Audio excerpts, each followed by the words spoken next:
We're going to slow down the battle replay here because this battle taken from our campaign is just absolutely epic. So let's get a little breakdown in terms of how this general has set up his army.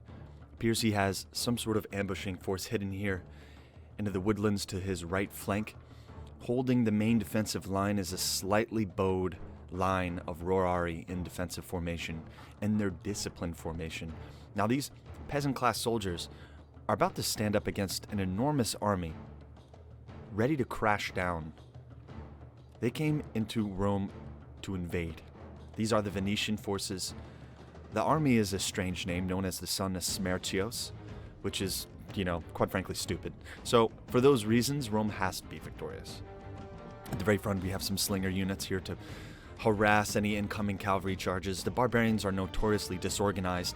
It appears that they're sending one equite unit to herd the enemy directly into a frontal confrontation here. In the back line, they have a little bit more experienced forces such as their Principe and their Hastati, all ready to take on what is to come. And leading the charge, of course, is the Roman general. He's got to be wondering how he's going to be defeating 5,000 soldiers against 3. Well, there's only one way to find out.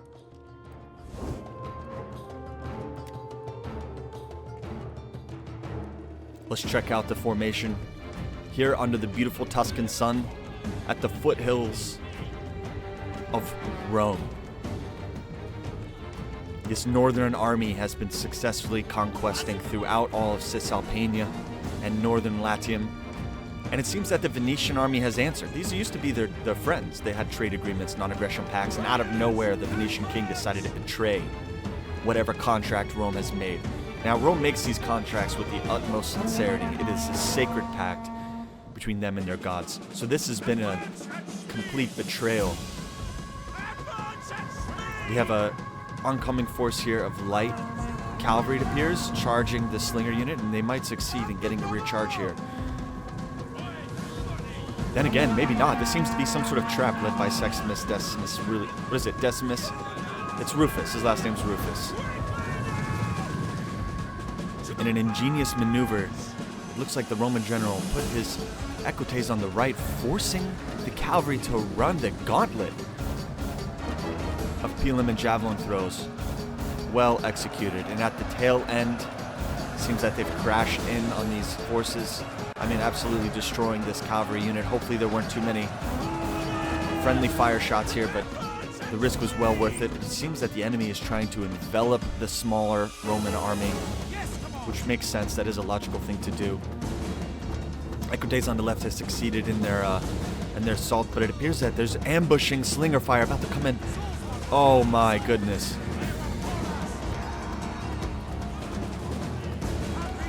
Fortunately, their shields are facing the right direction, but as they pull out, this is gonna hurt. Oh! Looking like a porcupine. They rush back towards the back end of the Roman line. I mean, they've taken a lot of casualties. I'm not sure if it's worth it. This is gonna be a problem for ancient Rome. The battle line is a lot wider than they expected. Let's hope the Rorari hold firm. They are only just peasant warriors. This light hill advantage, the right flank Hastati are holding, forcing the enemy to crash into the Rorari line. Looks like the Roman left is getting enveloped here, so the general's sending in two of his most elite units here, the 2 Principes, to hold off the left side and try to plug the oncoming forces into a smaller gap so that they can maintain numbers. On the right-hand side, it's like the ambushing forces are quietly waiting, probably unaware that they're about to be engaged by what appears to be skirmish fire. They better do something here. They're just unaware of what's to come. Looks like the Principes are just getting absolutely rocked by this somewhat hidden skirmisher force here. And in turn, they're sending, in column formation through the game trail. They appear to be setting up an ambush here. Oh, this was beautifully crafted. By positioning this unit here and basically taunting this unit to come in and engage them on the right flank. They've set up this clever ambush. That's absolutely genius play there by the Roman general. It's like the left flank is hurting. This Principe unit can take an assault from multiple sides, but only a matter of time before this numerical superiority overruns these Romans. We'll look to see what the general does in return. Back to this ambushing force. Looks like they're holding their... Nope, they're about to throw their Pilum.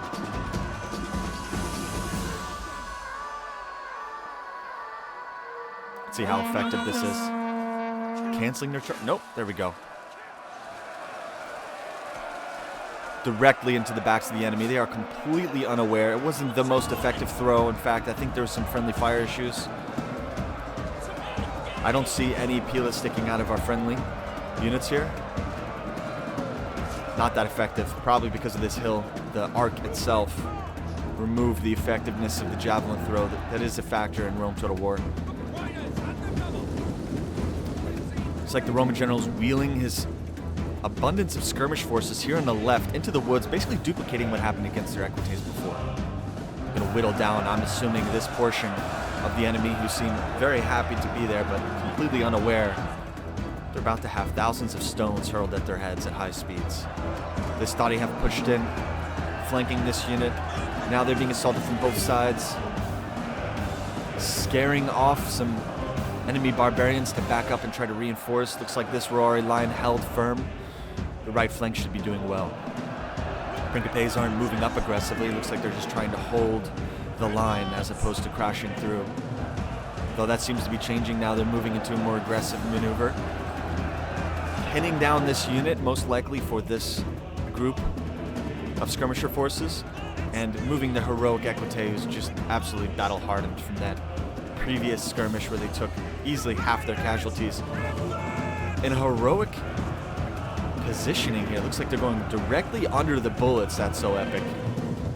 To prepare for some rear charges. The Venetian king is aggressively assaulting the center, encouraging his troops to push forward. And it seems to be working. The Roman line is holding. The civilian force is holding. The Venetian king hopes to see more aggression on the Roman center right. Trying to plug this gap right here, which is a danger. What they should be doing, if the Venetian king knew better, he should be moving a unit right through here.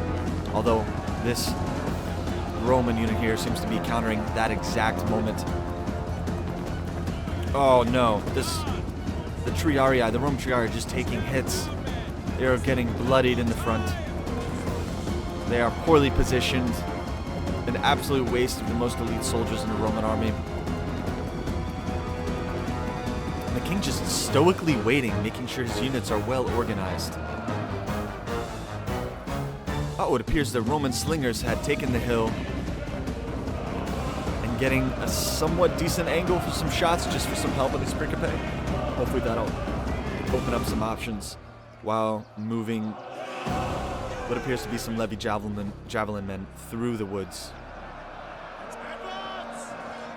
Barbarians are shifting again, and the Hastati are pushing into this direction, probably to create a gap for a flank here in his cavalry or his infantry unit. The Roman left is doing well. The Triarii, it looked like they engaged a wheeling enemy here to keep them from flanking the back line. It's incredibly important in these battles to have units behind your main line. It is a tremendous morale boost.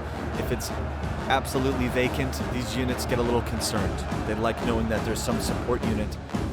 You get a lot more out of basic units by having better support units in the back. A little pro tip for any future Roman commanders. These Triarii are closing in easily, taking on multiple enemies at the same time.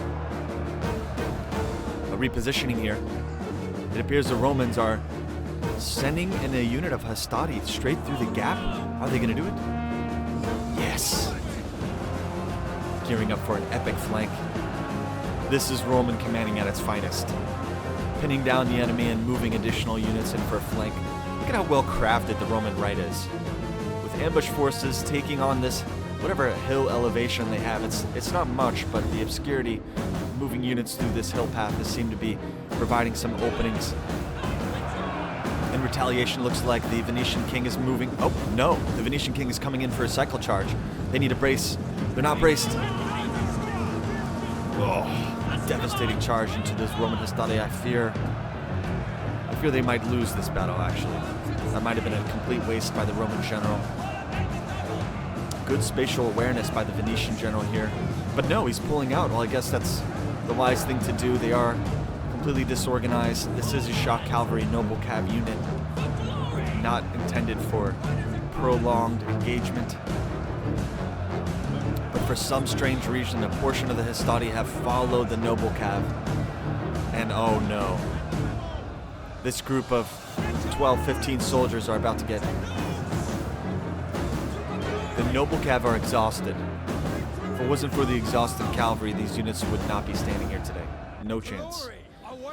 Looks like a counterattack is being held by this. Looks to appear to be the Roman commander gearing up to try to take out the head of the snake, remove the barbarian commander from the equation, and hopefully breaking the morale of the enemy. They are holding strong. They do look encouraged and happy.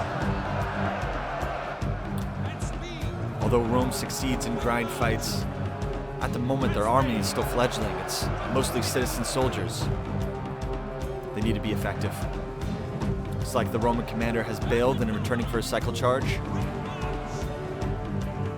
Yep, turning right at the last minute to try to stop there. Perfectly executed by putting all of the focus on the front end of that noble cav who weren't in formation. Their charge was incredibly ineffective, and they have a long tail here, which is being exploited by javelin units just directly behind the cavalry. That is just an absolute genius move. The surface area of which these javelins can hit is much greater because of the positioning of these units.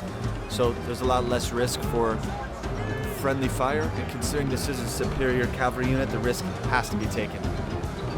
Let's see if we can find our general for the chaos. Unlikely. Roman Equite are holding out the noble cav. Javelins are being taken off. Oh, that was a beautiful animation. Another charge into the lines of the enemy. It's aggressive fighting, giving the Roarite some time to breathe. It's exactly what you need to do. They become steady again as opposed to fractured. This defensive line can really do some damage in terms of holding the enemy for skirmish charge. It's a great way to build a cheap army, cheap effective army by maximizing your javelin throws. Although traditionally the Roarite is used in the rear line, looks like Rufus has found some effective means of using them as a front line placeholder. And as you can tell, the barbarians are no longer interested in trying to break through the Roarite line. These Romans running in defeat? The Hastati have run in defeat. And in retaliation, looks like we have some angry levymen bum rushing into the flanks. The Venetian line. Venetian king is holding firm. This is a little worrisome. Prolonged fights may not be good for just a basic general unit. These are noble cavalry after all. Some of the finest warriors in all of Venice. Looks like the wheeling of the skirmish troops are working down new angles, removing the armor from the equation of these heavier units in the center and slowly corroding down their morale. These Equite look exhausted, and yet they still charge in, knocking down multiple foes in the meantime. And look, this guy's got a mustache. That's not an easy thing to do. It's a little dangerous here with some friendly fire, but yeah, they're taking down some of their own units. Whoever's commanding these slinger forces needs to make an adjustment here. And it looks like Rome is starting to wrap up the battle with the noble cav. There are some... Is this Hastati in the mix? Interesting. I didn't even know they made it that far. Or that Hastati could be the same unit. It's interesting how fractured they can actually be. It looks like the noble cav is finally breaking. Breaking or running, but the Romans are not letting them escape. No chance. No chance. The lines have broken. The barbarians are running. And the Romans are closing in. to get as many final kills as they can. Traditionally, in ancient battles, this is where the majority of the damage is done. It is an absolute battle for the morale of each unit. And on the route, the majority of the kills are racked up. Excellent commanding, all accomplished by the strong defensive formation of the Rorari. But as this battle has shown, that is coming to an end. The density you need in order for that battle line to be effective doesn't cover enough surface area on the battlefield. It's ineffective. They need more manipular legions for future armies. But all in all, a fantastic, cheap army led by Rufus here in a successful way as he pushes back the invading force in a tremendous triumph for the Roman army. What an absolute hero, this guy. The skill tree is interesting. He has a camp administrator focus in order to raise the meek from a lowly peasant class soldier to something with a little bit more of a backbone. Maximizing cheaper units. Because at the moment in this campaign, the Romans are up against multiple foes as they expand beyond the peninsula. Syracuse has declared war. They finally conquered Terrace after a tremendous battle found in the foothills of Terrace against King Epirus. That was Monicularis, though. That was the main faction leader. We'll get some amazing cinematic shots of fleeing enemies in the Roman hills. Check us out in the next episode of the Saga of Rome, where we are pushing the limits, moving our northern army to knock out Venice, and then collapse on the fortified city of Medlan. Thanks so much for watching.